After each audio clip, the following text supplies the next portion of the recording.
Well, good morning, everyone, and welcome to another Facebook Live from Alzheimer's Orange County. My name is Melissa Clabe. I'm the Director of Education here at ALS OC, and I'm joined by Ben Allen, one of our Program and Education Specialists. Good morning, Ben.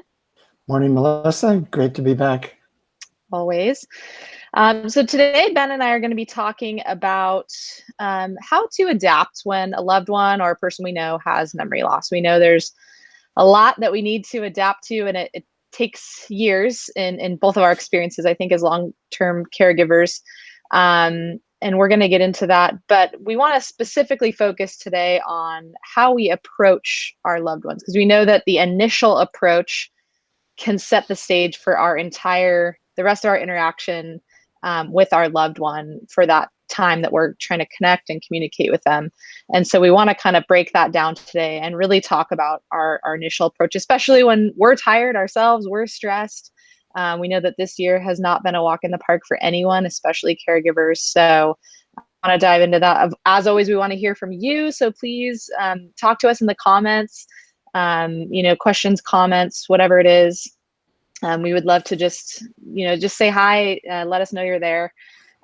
Before we dive in, I want to thank our sponsor for this month and the previous 2 months as well, Right at Home. And they're a leader in the in-home senior care industry. They have trained caregivers to provide quality in-home care for seniors or other adults with disabilities who need some assistance to maintain their independence at home. And of course, they have custom care plans and caregiver matching, taking into account the services you need, your loved one's interests and personalities, which we know is so important. So they're a great sponsor of ours. If you'd like more information, please visit rightathome.net. And we couldn't do education like this without them. So thank you so much, Right at Home. All right. So let's dive in first and talk about why our approach even matters. It's not something we typically think about in our normal interactions. Maybe if we're on a job interview and it's our first impression, that's the time it's like top of mind, right? Otherwise, when we're just interacting with our friends and family, we're not really like, okay, I got to center myself. I'm about to approach my husband, my father, whatever it is. Ben, why does our approach matter with our loved ones that are having cognitive changes? Well, I like how you introduced that. We tend to not think about our approach. We tend to react. And often our reactions are based on history. And we've got decades of experience with our loved one and patterns that we've been used to and how we communicate. And unfortunately, for our loved ones, things are changing. Their brain is changing, and the complexity of interactions and communication is becoming really difficult, overwhelming for our loved ones. So we need to be aware of that and prepare, as you said. I like the example of as if we were doing a job interview. What's the impression we want to make? What's the message that we want to send to our loved one? Communication, the language skills that are required are very complex, and we don't give a thought to them most of the time. But in reality, our loved ones are having difficulty. And they're trying their best, but it's hard. And they may not even realize how hard it is. All they know is that they're frustrated. And so we have to be prepared for that by simplifying, being as clear and direct and positive. And we'll talk more about that, how we express that positivity in nonverbal ways. So we can learn to do it differently, to make it more effective, and to respond with compassion to the difficulty that they're having. And as you said, we can adjust. We need to adjust because our loved ones are going to have difficulty making changes. We might think it's easy, but in reality, it is not for them. So it's our job. Yeah, I think we don't realize how many emotions we're going to be juggling, theirs and ours. And I don't advocate for treating older adults like children, but I think a close analogy is that we're so used to changing the way that we talk and our approach with kids because we know that they don't have the capacity yet to kind of process their big feelings, to understand what we're saying, especially in tough situations. We innately kind of understand that we need to, be a little, maybe slow down a little bit, be a little more gentle in our approach, take a different approach than we would with an adult. And again, I'm not advocating talking to an older adult like you would talk to a child, but in the same way, we do need to adapt. And I think it's such a mindset shift. And it was for me in the early days when, back when my mom was first diagnosed with early onset Alzheimer's disease. And I just tried to talk to her the way that I always did. And that didn't go well, many times. And so just realizing, okay, I really need to think about what I'm doing. And even just taking that step of taking a step back and thinking about your approach, that's a big step. And that can take a long time to adjust to. And then, okay, where do we go from there? And so kind of let's talk about, once we've decided that we need to adapt, now how do we do that, right? Mm-hmm. So do you want to take us through this example scenario here? So this is a really classic scenario. We as caregivers are thinking about the logistics, the timing, how do we get everything done that we need to? And so when there's a doctor's appointment, we're feeling pressure for time, and we're anticipating that this might be an awkward situation, and our loved one may react to it in ways that are not going to make it easy. So we're prepared to walk into the room, and we can see that our loved one's busy doing something. They're not thinking about the fact that we've got to leave for an appointment. And so we want to approach them in a way that helps them to relax. So the first thing we do, and I would I would say the first thing I want to do is stop and take a breath and slow down, as you said. Prepare myself. But usually that's not the way it happens. We just barge right in and launch into, all right, let's get going. Time to go. And that tension that I'm feeling is going to come across. The nonverbal aspect of communication is right there in front for our loved ones. And that's the first thing that they're going to recognize. In addition to the fact, if they're contentedly engaged in something, now I'm an interruption. And that may be a negative place to start. And so we anticipate all of those things. Yeah. So as you just mentioned, less than ideal approach, kind of rushing in, realizing it's time to go. We haven't really kind of given ourselves enough time. And sometimes that's just the way life goes. We don't have time to plan. You're going from one thing to the next. Maybe it's a little different now that we're not doing as much, a lot of us anyways. But so, okay, honey, time to go see your doctor, no real advance warning. And taking into account, they may be contentedly involved in something. They may be stressed out, which may be worse than if they're contentedly involved in something. You don't, like not stopping to kind of assess the state that they're in, or I like to call it kind of reading the room before you jump in. So what is a more ideal approach then, if not that? So the first thing that I think about is that I tend to walk in a room and start talking, and I don't have eye contact.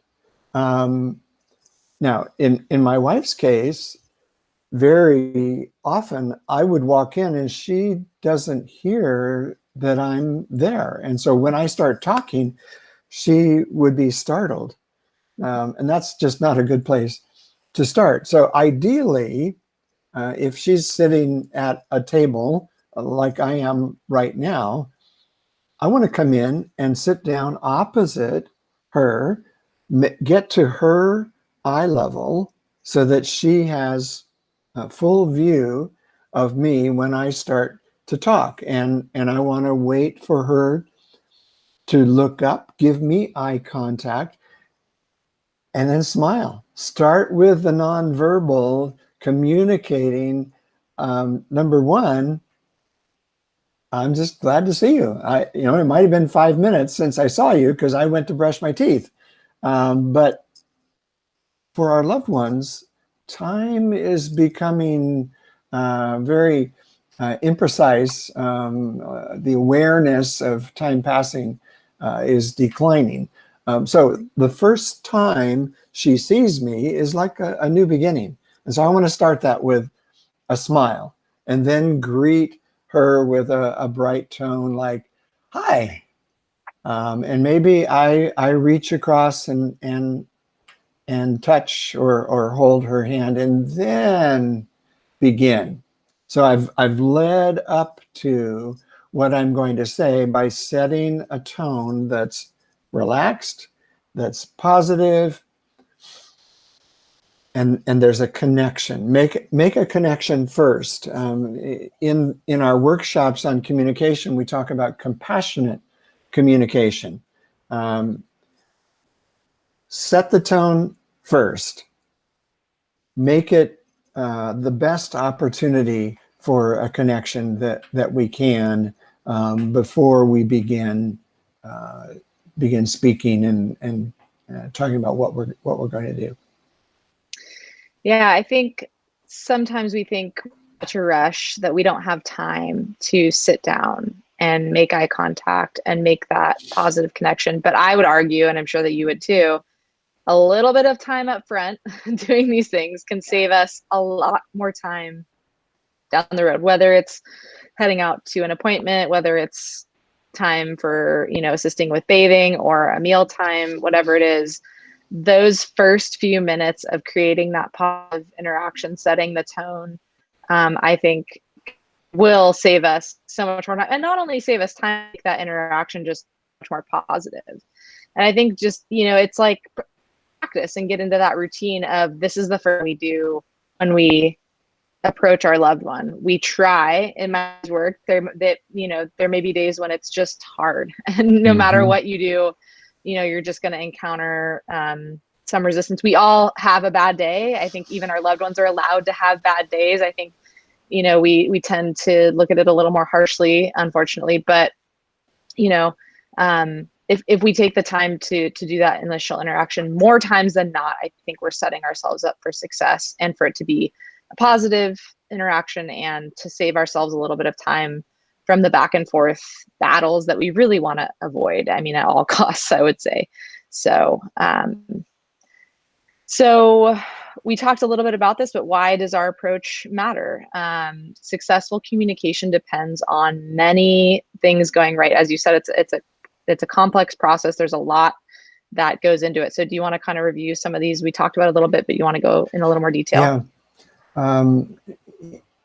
In the compassionate approach, the first thing we want to do is consider the environment.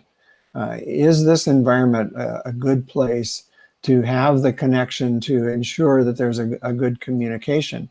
The environment can just sabotage whatever it is we want to do, whether it's too busy, too noisy, there's too much clutter, it's too cold, too hot. All of those things can get in the way of our communication. I already mentioned eye contact and positive body language. Let me talk a little bit more about body language for a minute. Our body language communicates far more than our words. Studies have shown that the great majority of a message that gets across comes from our body language, which includes our facial expressions and our gestures. And so we need to be aware of that. And so when we're thinking about this engagement that we're about to have, I'm thinking, what do I want to communicate? Number one, I'm happy to see you.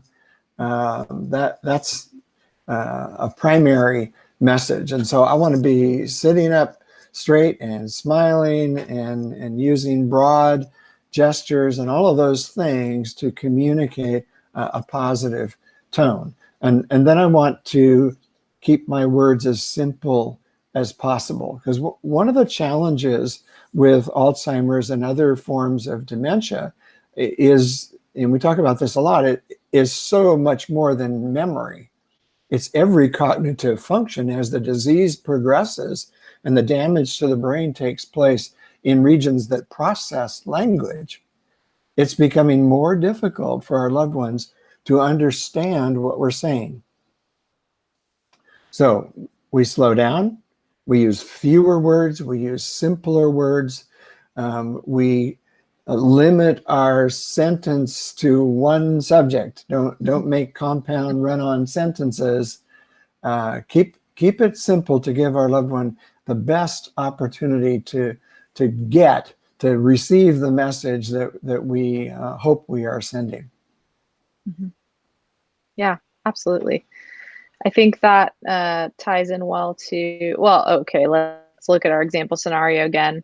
You're feeling tired, which we can all, or stressed, or the reaction to it's time to go to the doctor is, you never told me we have a doctor's appointment. So we've introduced some other, it's not just a clear cut situation here where, okay, it's time to head out the door. Now you have to deal with this a little bit of back and forth. So how do we prepare, for something like that? Yeah. So now I picture myself in another room. First of all, I'm preparing before I have walked into the room. So I'm tired, I'm anxious, whatever the emotions are, it's important for me to be aware of my own emotions. If I'm not aware of them, I'm going to be communicating them through my body language while I'm giving another message with my words, and that is just confusing. So being aware of my own emotions is really important. And I mentioned earlier, breathing. It's very important to breathe. That it helps us to slow down. It helps us to get more oxygen to our brain so that our brain is working better. All of those things go into the approach. Let me talk about sleep for just a minute. Please. For those of us who have been caregivers, are caregivers, the load on us can be overwhelming, and the anxiety that comes with that responsibility. And that often leads to sleep difficulties. When we're sleep deprived, our brains just don't work as well as we would like them to. And just like for our loved ones, everything we do becomes harder. So finding ways to get good sleep. And this is a subject for a whole nother workshop. In fact, don't we have a workshop coming up on sleep? That's a great plug, Ben, and I'm going to put it in the comments. On March 15th, we have our next sleep class coming up, Sleep for Brain Health. So yes, absolutely. Yeah, that's so important. So I would encourage every caregiver to pay attention to the basics of sleep. And let me just mention a couple of things. Sleep apnea is just a really big issue for many, I was going to say older adults. I heard a phrase recently. Somebody said, older adults don't like to be called older adults. And so he said what he's learned is I refer to them as chronologically superior. I kind of like that. So I am chronologically superior to you, Excellent. Melissa. Okay, I'll take it. Sleep apnea is serious, affects our health, affects our sleep and our ability to function. And I personally had to deal with that. Several years ago, I became aware that it was very likely I had sleep apnea. And I finally made the decision. I got over my denial, talked to my doctor, got a referral to a sleep clinic, and ultimately, yes, I do have sleep apnea, and I need to use a CPAP device to help me breathe and keep me from not breathing during my sleep. So sleep apnea is really important. Regular sleep hours, going to bed regular time, waking up regular time, not using electronic screens right before bed. That's a difficult thing these days. We are so connected to our devices. And I'm working on that, and I think it's really making a difference. I agree. So number one, invest in the quality of your sleep. It will make a difference. Getting help, building your own support network, getting into a support group, all of those things will help you deal with the stress, the anxiety that just comes with being a caregiver. And ultimately, they're all investments in better sleep and therefore better connection with your loved one. Yeah, I think there's so much that we can't control, but there are a lot of things that we can. And so I think by focusing on the things that we do have some, level of control over, like, okay, if we have the time to sleep, how can we, maximize that? Like you talked about, trying to get to bed at the same time if we can, dark room, colder room, maybe reading before bed instead of looking at our phone. When we're tired, when we're stressed, we don't think as well, as you mentioned. And so we're just not going to be 100% in that interaction with our loved one. We're going to get agitated more easily. They're going to pick up on our agitation, even if what we're saying is, I love you, or we're trying to smile. They can pick up on that below the surface. You're not really, you're upset, you're agitated. Are you upset with me? It's been said that the emotions in a person with cognitive changes just become heightened, and they become actually much more aware of our emotional state. And I experienced that, with my mom, and I've heard of lots of other people experiencing that as well, that she could just kind of tell, if I walked into a room and I was sad or I was upset, and she could tell when I was happy to see her and, genuinely, excited. And so as much as we can prepare before we enter the room and kind of center ourselves, that will set us up. Okay, so sleep is important. Being aware of my own emotions is key. And that's what we're going to talk about next. You want to dive in? So I came across this model for identifying feelings called RULER. And that's an acronym.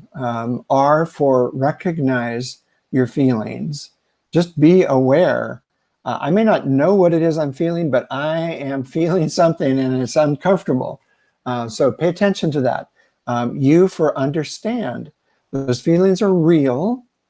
They are part of the process of being a caregiver. We're going to deal with strong emotions, our own strong emotions on top of our loved ones' strong emotions.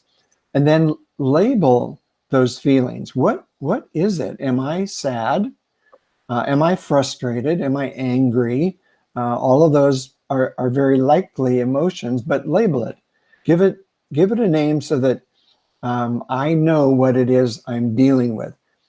And then express the feelings. Now, I may not want to express it to my wife if I'm frustrated and irritated or angry with her. That's not going to help the situation. That's not going to help us get ready to go to the doctor. But I need a way to express those feelings. So I'll come back to being part of a support group. Have people who are walking the same road, so you can talk about those things and find that other people are dealing with the same thing. So we need a way to express those feelings, and that then leads us to regulate the feelings. That is, we can put them in perspective. We can recognize that yes, it's a stressful situation, but it's not immediately life-threatening, and so I can set that aside. Again, breathe, slow down, and that helps me let go of the strong emotions. Yeah, this is a great book. I'd highly recommend it. I've actually been reading it for a while now, Mark Brackett's book. And I want to touch on a couple of these and what he says about them. For one, the you understanding our emotions, and he notes that we should be focusing, or that when we tend to focus on the behavior, which is what we typically do, rather than what may have caused it, we're focusing on the symptom rather than the disease, right? I'm not talking about the disease of Alzheimer's. I'm just talking about the underlying causes or what may be going on. And we talk about this a lot in our classes that talk about behavior more specifically, or distress, as I like to call it, and really thinking about, what events of the day, what preceding events may have triggered an outburst or a resistance to our help or things like that. In the moment, it's really hard not to focus just on what the person is doing or saying. But if we can take a step back, and especially if something is happening over and over again, and think about what may have gone on before this that may have kind of riled them up or heated them up a little bit. And also what's going on when they're calm, when they're pleasant, what events precede that, and can I replicate that more? And then labeling is so important. And I've read in multiple, for multiple people, that we are just kind of a society that doesn't have a big vocabulary for our emotions.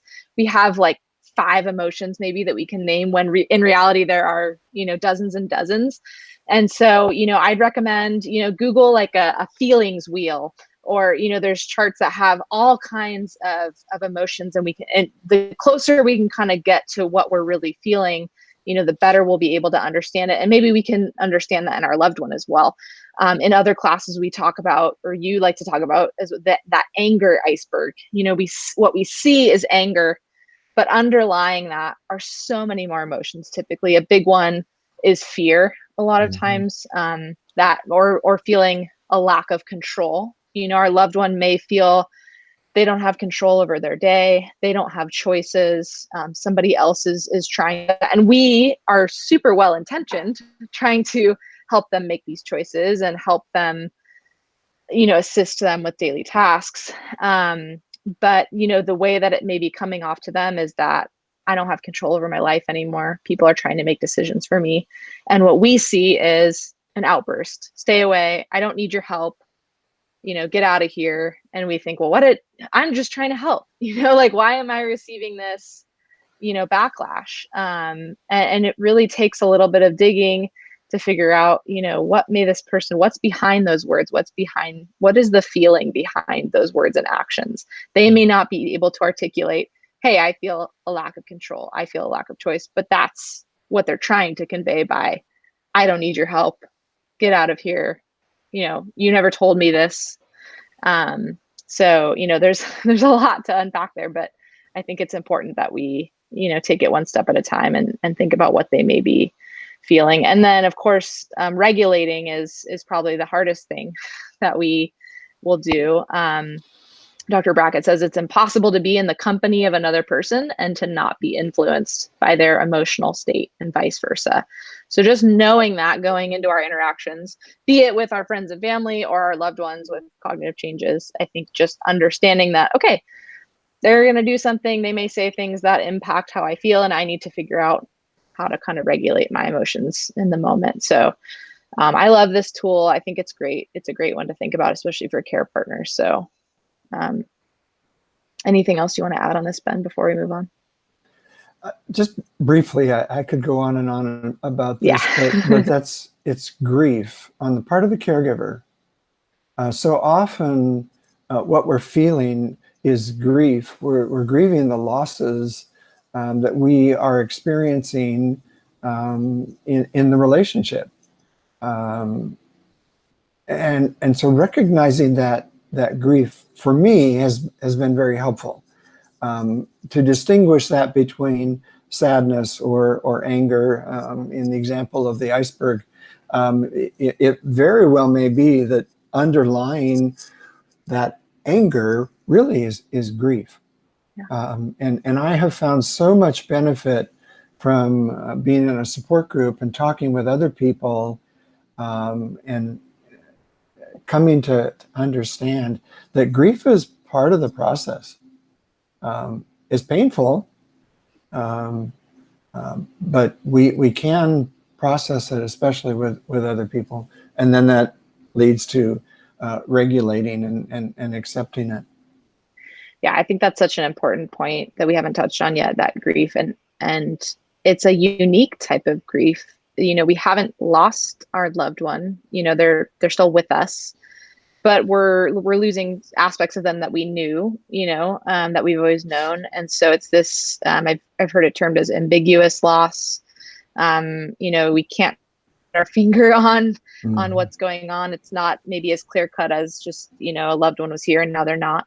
And it's really hard for someone to understand that unless you've gone through it. And so I'm glad you brought up our support groups. We have, many support groups, many days and times of the week. They're virtual right now. So, easy to access, hopefully. And we would hope that you would check them out if that's something you're interested in, because I think they're highly, highly valuable. So Yes. absolutely. So slow down. So you mentioned breathing as being supremely important.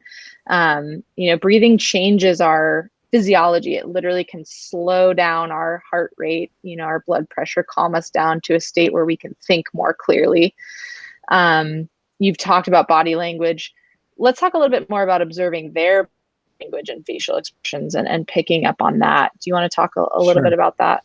Yes. So just like our body language communicates to our loved one, their body language informs us of what's going on.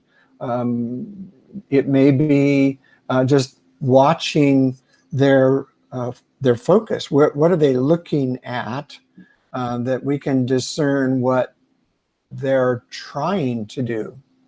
I remember so many times I'd see Judy kind of agitated and looking for something, and I finally realized she just needs a tissue.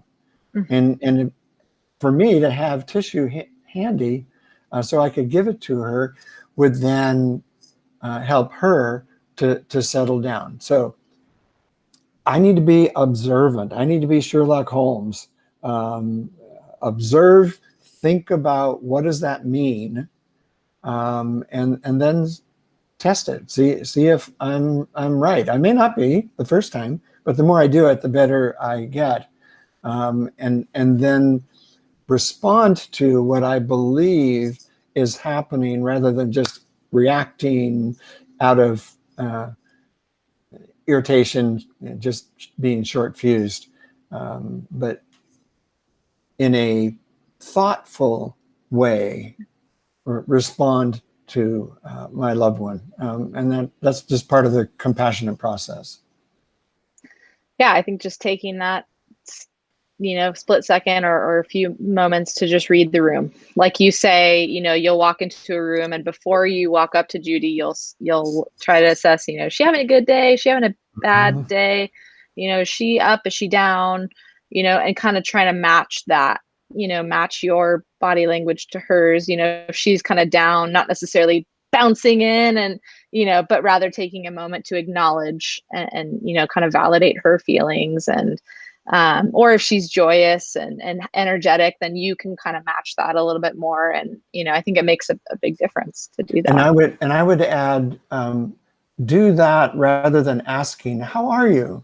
That question, either we get a snap response that doesn't really inform us of anything, or in Judy's case, she wouldn't, as far as I can tell, she wouldn't understand the question because of her difficulty with language processing. So just observation will tell us how our loved one's doing, and then we can interact, engage with them based on that observation. Yeah. And Crystal shared in the comments, we have to put their emotions first. I think it makes it much easier on us. Absolutely. If we can identify and, validate their emotions, we're just going to set ourselves up for a much better interaction. So how about if the interaction is headed a little south, we're not doing so well in the positive department. They're really upset. We've kind of gone past the point of, trying to calmly enter the situation and things like that. So we've reached this point of escalation. They're very upset. Maybe they're accusing you of something.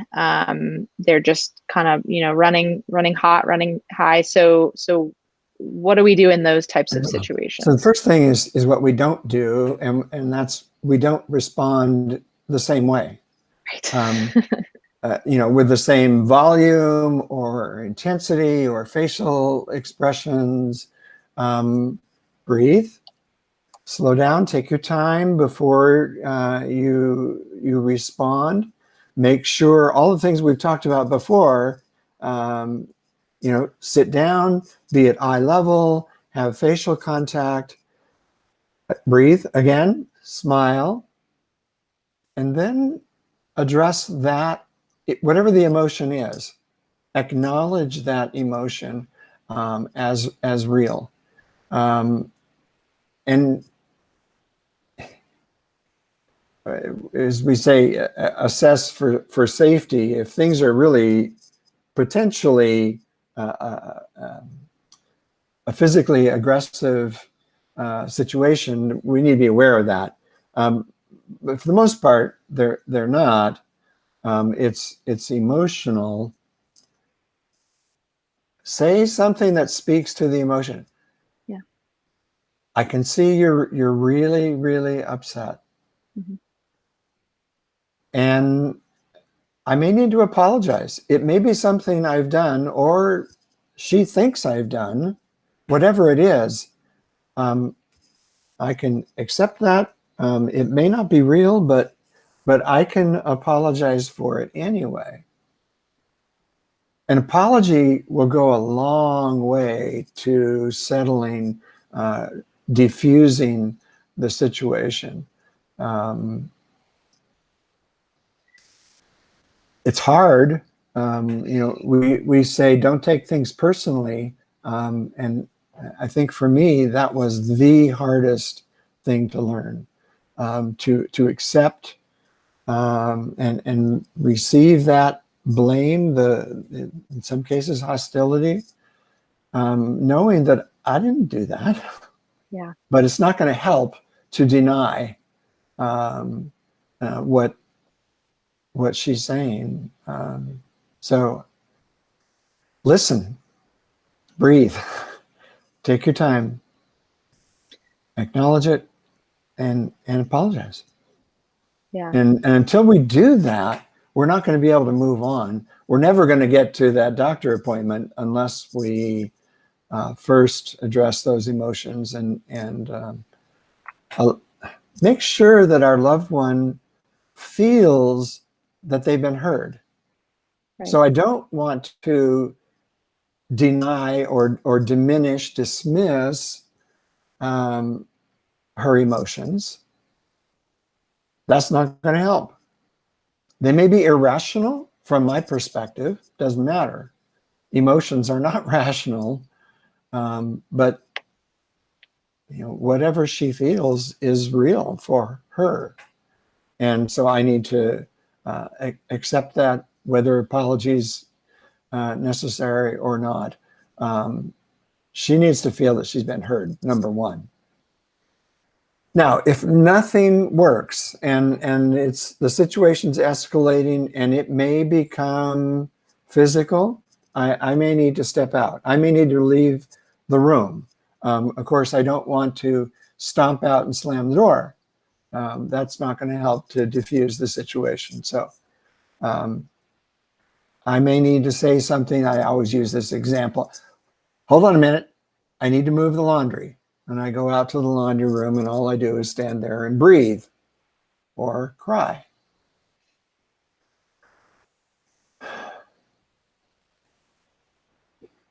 Take some time to get composed and then come back in and try it again. Yeah, and Glenn and Crystal in the comments both echoed your sentiment of apologies. They go so far. How can you lose apologizing to someone? And Crystal, they remember the way you made them feel. Absolutely. And I love, Ben, what you always say, your common refrain: do you want to be happy or do you want to be right? And it is, just as simple as that sometimes. It's not, we're not used to apologizing for things that aren't necessarily our fault. But a genuine, heartfelt, I'm so sorry I made you feel this way. I was trying to help. I'm sorry you're having a hard time. I'm, just that can just diffuse a situation immediately. And, as much as we want to fight, well, I'm trying to help and I'm in the right here. If we can swallow a little bit of pride and go there, then, and Crystal says 100% happier, right? Absolutely. One more Yeah, thing go I ahead. want to add. I have struggled for years with a tendency to want to be perfect. And perfectionism is so self-defeating, but especially when we're dealing with someone who has dementia, to try to get everything right, to correct my loved one when she says something that I know is not true. She might be having an hallucination. And hallucinations are very common because of the damage to the brain that's processing visual information. The brain thinks it sees something, like Judy would say something. Do you see that? And I look over there and what? There's nothing there. And I'm trying to convince her that I'm right. My world is the way to be, and your world is messed up. So if you would just be more like me, the world would be a better place. Perfectionism does not help. If she says something using the wrong word, but I know what she meant, correcting isn't going to help. I just go along. I got the message, and that's all that matters. But correcting, trying to fix everything, trying to be perfect is just defeating. Not going to help us get to that contentedly engaged state that we want to help our loved ones into. That was always really hard for me too, letting go things that I knew were not right, not correct. But once you make that switch and allow yourself that it's okay, it's like a weight is lifted a little bit. You're kind of like, okay, I can just jump into their reality and kind of go along with what they're saying, and it makes life quite a bit easier. Glenn had a funny comment that his wife ended up stalking him, hopefully not intentionally, but he was so shocked that he started laughing. Laughter is contagious, and she started laughing, and I've had so many situations like that, where laughter turned it around, and that's a beautiful thing and a beautiful moment to share. Yeah, laugh any chance you get, humor. One more thing I want to mention on this kind of topic that we're on, and something I was reading in regards again to small children and kind of helping them handle their emotions, that I think is applicable to our, what did you call it? Chronically superior adults. Chronologically Yeah, superior. yeah. Is trying to, when you're in a tough situation, trying to make it less about me versus them and us versus the problem. So being, like putting yourself on the same side as them, and really framing it as how can we tackle this? I know this is a hard situation. I'm so sorry this is a hard situation. How can we move forward? I'm here with you. This is hard for me too. Let's turn this around. So I think just making that kind of small switch, that's actually a big switch, and facing the problem together, I think is in all situations helpful with all our loved ones, for sure. And our loved ones need reassurance. Yeah. We may assume that they know we love them, but they need to hear it. Yeah. They need to know that we're going to be with them. We're here. We're in this together. You and me. That's a phrase that Judy and I would I use love that. a lot. Yeah. It's beautiful. And we've made it to breathing once again. I think breathe maybe is the most commonly used word in this slide deck, and it's no accident because breathing is just so important, and taking that time.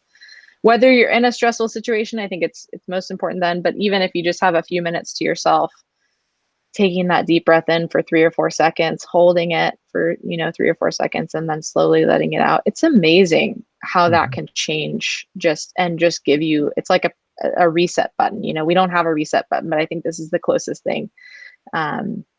Yeah. So we can't, say it enough that taking a moment to breathe is very important, actually important for your health in real ways. I would just add one thing. While you're breathing, look around, Mm. find something beautiful, and just soak that in. It's just uplifting, and allowing ourselves to be influenced by beauty is probably one of the best things that we can do for our loved one. It's gonna change our countenance. It's gonna change the way we see the world. Absolutely. Well, we hope this has been helpful for everyone, and thanks for all your comments, especially Glenn and Crystal on here. And we love seeing your comments from you guys. We have lots of classes coming up as always. We have our Savvy Caregiver ongoing series every month that you can check out through our website. You can email savvy@alzoc.org if you're interested. It's a great series for care partners. Next week, we have a great webinar all on communication. A lot of stuff that we talked about today that our specialist Kim Bailey will go into in even more detail, and I'll be on that with her as well. And then a week after that, we have a class with Dr. Galindo. It's going to be via Zoom, so you do need to sign up. And we're going to be talking about how we can see behavior as communication, rather than just behavior or an outburst. I think it's so important to see it as what it is, which is our loved one trying to communicate with us. So I have those links in the comments, but you can go to our website and see all of our classes and sign up for any that you would like. And we would encourage you to do that. Here's our helpline, our resources. Get in touch with us. Give our helpline a call if you have a question, need information, just need someone to talk to, want to get connected to a support group. We have so much to offer, and we really want to get connected with you. And I think our helpline is the best way to do that. So please give us a call. And thank you again to our sponsor for today, Right at Home. Ben, anything you'd like to add as we conclude? No, I think we've touched on some really, really important topics and ways that caregivers can begin to approach things differently. The world has changed, and we need to change with it. It's not easy. Being a caregiver is probably the toughest job you'll ever have. But caregivers make a difference in the world. So absolutely. We give you all honor and encouragement, and we're here to support you. Absolutely. All right. Well, we'll see you all next time. Thank you, Ben. Hope everyone has a wonderful day, and take care. See ya. Bye-bye. Bye.